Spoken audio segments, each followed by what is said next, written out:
Gate 2022 में question आया था कि R3 कोई वेक्टर स्पेस होगा और इसका यूजुअल ऑपरेशन है वेक्टर स्पेस का एडिशन एंड स्केलर मल्टीप्लिकेशन, और ये डिफाइन करके एक सब स्पेस दिया है W1 equal to x belongs to R3 such that x1 plus 2x2 minus x to the x3 equal to 0 and W2 is equal to x belongs to R3 such that 2x1 plus 3x3 equal to 0।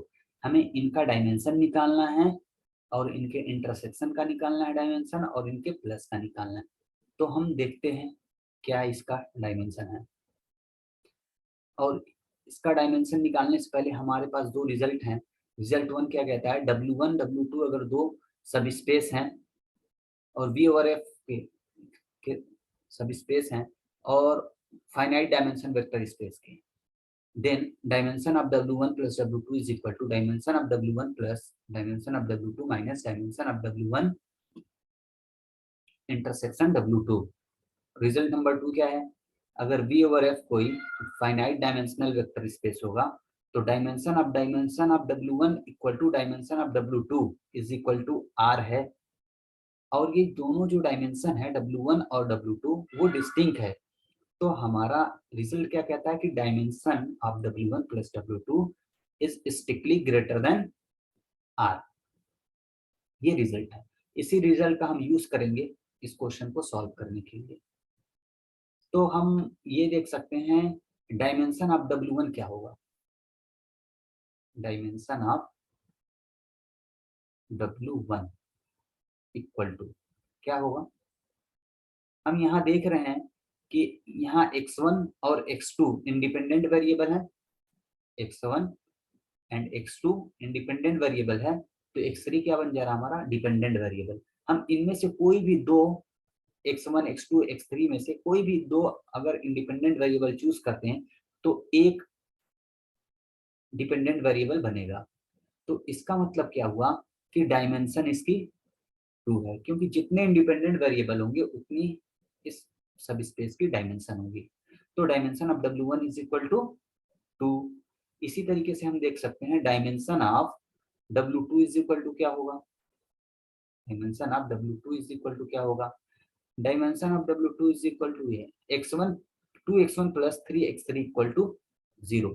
यहाँ x1 independent variable है पर इसके अंदर x2 है नहीं, तो x2 already independent variable है, तो x2 को हम लेकर के चलेंगे, है ना, और x3 हमारा यहाँ डिपेंडेंट वेरिएबल हो जाएगा।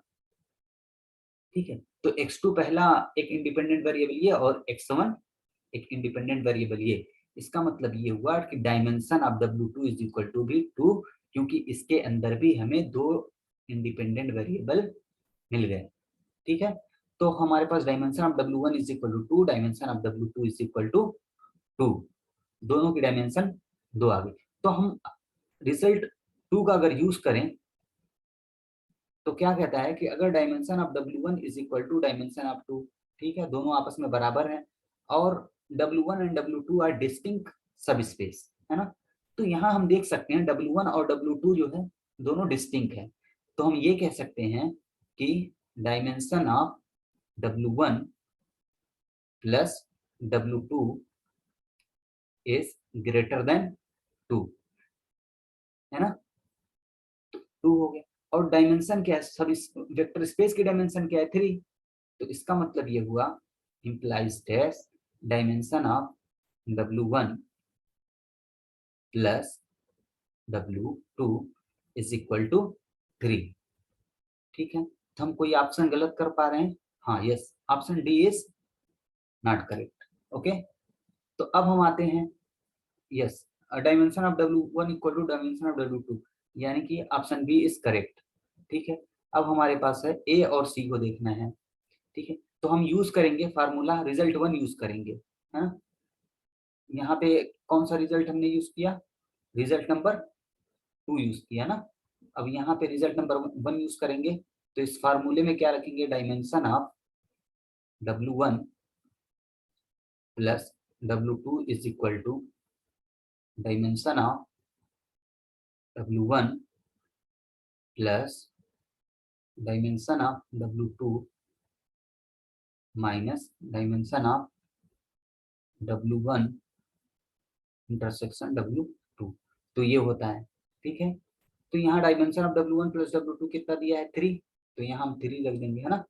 यहाँ पे क्या होगा, डायमेंशन ऑफ W1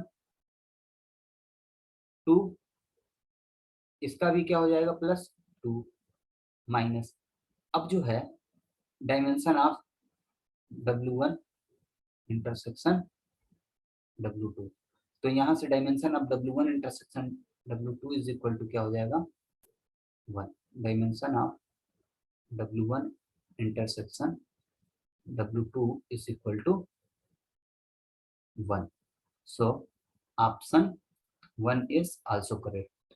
ठीक है, अब हम चलते हैं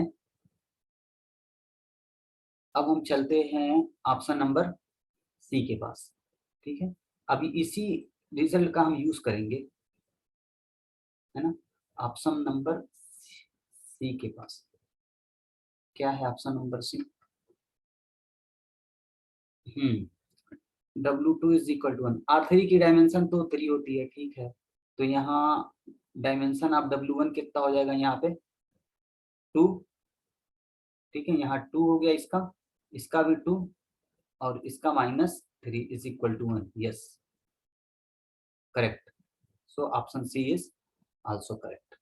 तो यहाँ A, C and B is correct and D is not correct.